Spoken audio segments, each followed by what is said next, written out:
Hey guys, welcome back to the channel. If you're new here, my name is Mr. Watson and I'm a secondary school English teacher and private tutor based in Manchester. Now this is the second video in a two-parter in which I go from looking at a question, identifying a quotation, unpicking and exploding that quotation before then writing it up into an analytical paragraph. Now in the first video, we went through those first few stages, we looked at the question, we read through the extract, we identified some quotations that we believed answered the question, and then we exploded one of those quotations in detail. If you didn't manage to catch that video but you would like to watch it before continuing with this one, I will leave a link in the description below and also a link up here somewhere. So in part one of this two-parter, we looked at how to identify quotations that answer the question and then how to annotate and get some ideas from those quotations. So now in this video, we're going to be taking those ideas that we've come up with and I'm going to be talking you through the steps to writing it up into an analytical paragraph. Now there are a lot of different kinds of analytical paragraphs. You've got your reading response paragraphs, you've got your PEE paragraphs, you've got your what, how, why paragraphs.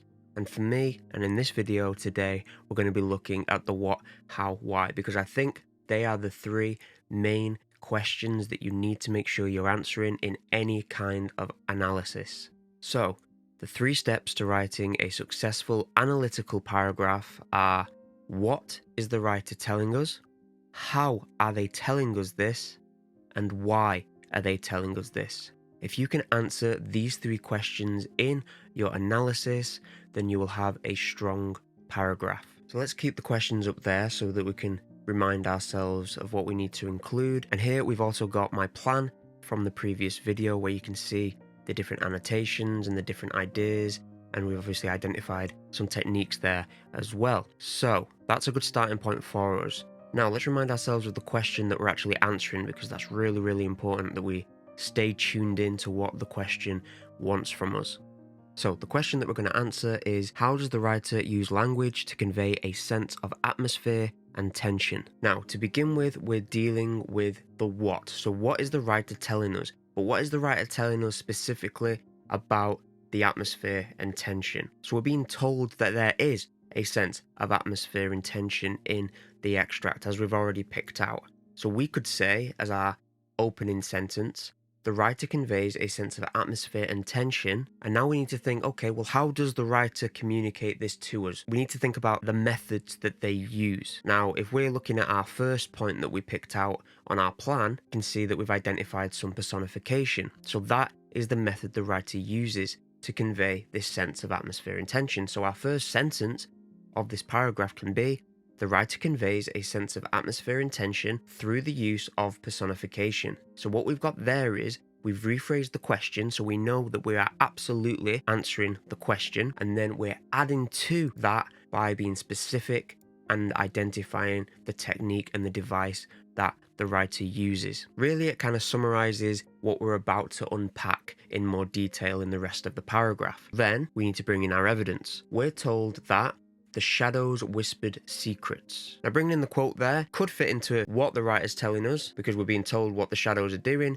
but it's also fitting into how the writer is telling us, because this is being communicated to us through this quotation. Now let's look at the notes we made. What's the effect that this personification had? Well, we wrote here that it creates a sense of unease, because of course shadows don't talk, so that's quite unusual and unnatural. And there's also that suggestion that perhaps the central character Eliza is being watched from the shadows. So we're answering now the question: how is the writer telling us through the personification that there is a sense of atmosphere and tension? We're told that the shadows whispered secrets, which creates a sense of unease because shadows do not speak, meaning something unusual and potentially even unnatural could be taking place in the story. So let's take it a little bit further, because we've obviously got our second part there about the main character Eliza potentially being watched.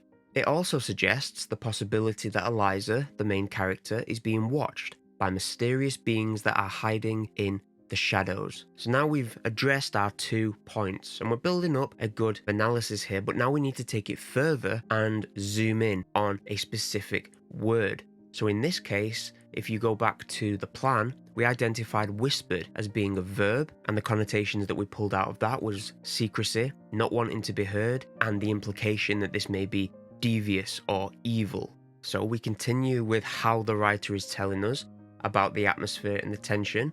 The verb whispered supports this idea as it carries connotations of secrecy and deceit, furthermore implying that those who are whispering may be devious and evil.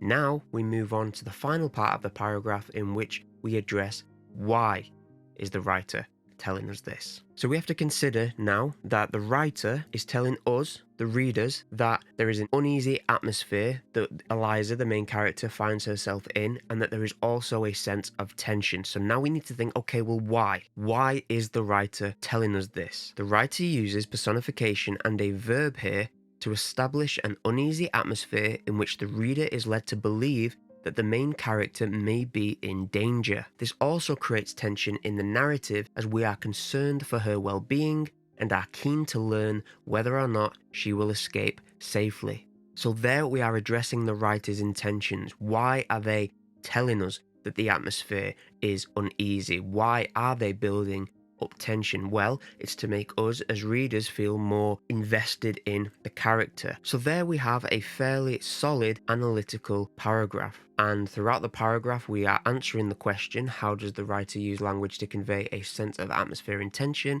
But we're also making sure that it's a strong analytical paragraph by looking at what the writer tells us, how they tell us this, and why they tell us this. So if you can ensure that you're answering those 3 mini questions when you're writing an analysis, and ensuring that all the points that you make are relevant and answer the big question that you're trying to respond to, then you will have a fantastic paragraph. As always, thank you so much for watching this video. I hope you found it useful. If you did, please consider giving it a thumbs up, and also why not share it with a friend who you think may benefit from it as well. Before I go, here is another video from my channel that YouTube thinks you may enjoy. Once again, thank you for watching, and I hope to see you next time. Bye for now.